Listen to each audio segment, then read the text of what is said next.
Counterrevolution, the media. By Withered Rose. We have looked at past counter-revolutions, why they failed, and even provided a blueprint for launching a successful counter-revolution. Yet, there are some inevitable problems that a counter-revolution would face.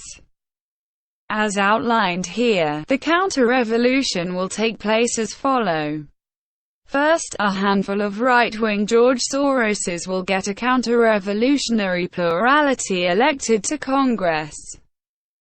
The key to getting this plurality elected is running on a platform of supermajority issues that will tangibly improve the lives of the electorate. Second, after capital is transferred from regime-aligned corporations and donors, think Amazon and Walmart, to the middle class, then, as our enemies are destitute, it will be possible to hold a people's tribunal in which deep state actors are put on trial for their hatred of the American people and their attempted destruction of America. Third, after the deep state is cleaned out by a mob of enraged citizens no less, it will then be possible to demand sweeping governmental reforms, rending in a change in government structure. Here you can return America to a republic, or change it into an autocracy, monarchy, or whatever else you like. There will be resistance, major resistance. First and foremost, we can imagine how the media will react. They will likely do all they can to smear the counter-revolution and encourage Antifa, BLM, the John Brown Club, and the rest of their foot soldiers to wage war on the counter-revolutionaries. It will be the media's priority to turn the American people against the counter-revolution.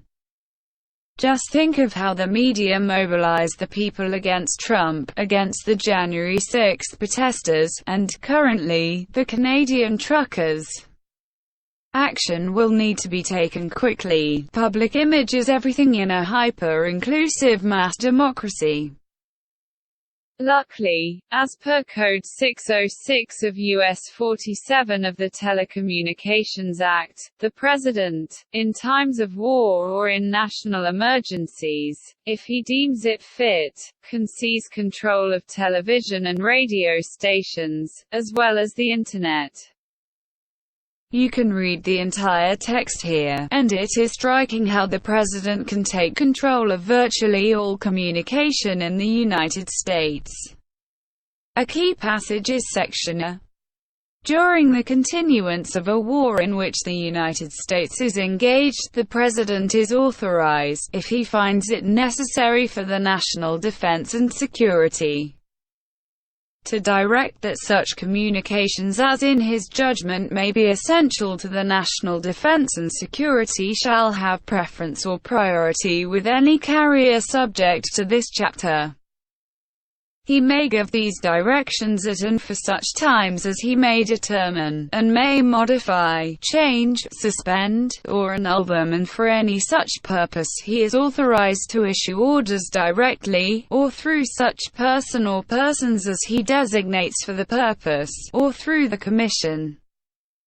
Any carrier complying with any such order or direction for preference or priority herein authorized shall be exempt from any and all provisions in existing law imposing civil or criminal penalties, obligations, or liabilities upon carriers by reason of giving preference or priority in compliance with such order or direction. Section A gives the President the ability to direct media as he wishes and give priority to his communications. Sections B through D provides the various means by which the President can shut down, or seize control of, any and all types of media that interfere, knowingly or unknowingly, the directives of the President, Section B going so far as the President is authorized, whenever in his judgment the public interest requires, to employ the armed forces of the United States to prevent any such obstruction or retardation of communication.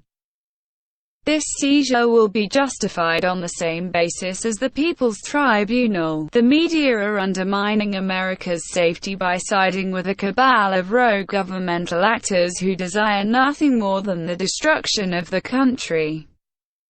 To add an extra layer of justification, the media, which will be directed by the FCC, will provide soft opposition. Agreeing with the necessity of the counter-revolution, an essential piece to all of this, the soft opposition will be able to argue for softer measures, or that the counter-revolution cannot be a regime of permanent emergency powers, or something else along these lines. A North Korea media is not desired, but all media needs to be in agreement that the counter-revolution is necessary and good. It goes without saying that there can be no hesitation. If Section 606 is not invoked, the counter-revolution will fail and all those involved will face the worst conceivable treatment. In the event of a failed counter-revolution, it is likely that the political establishment would inaugurate its own constitutional dictatorship. Justin Trudeau is a good example of what a desperate establishment looks like, but also how far constitutional powers can be used.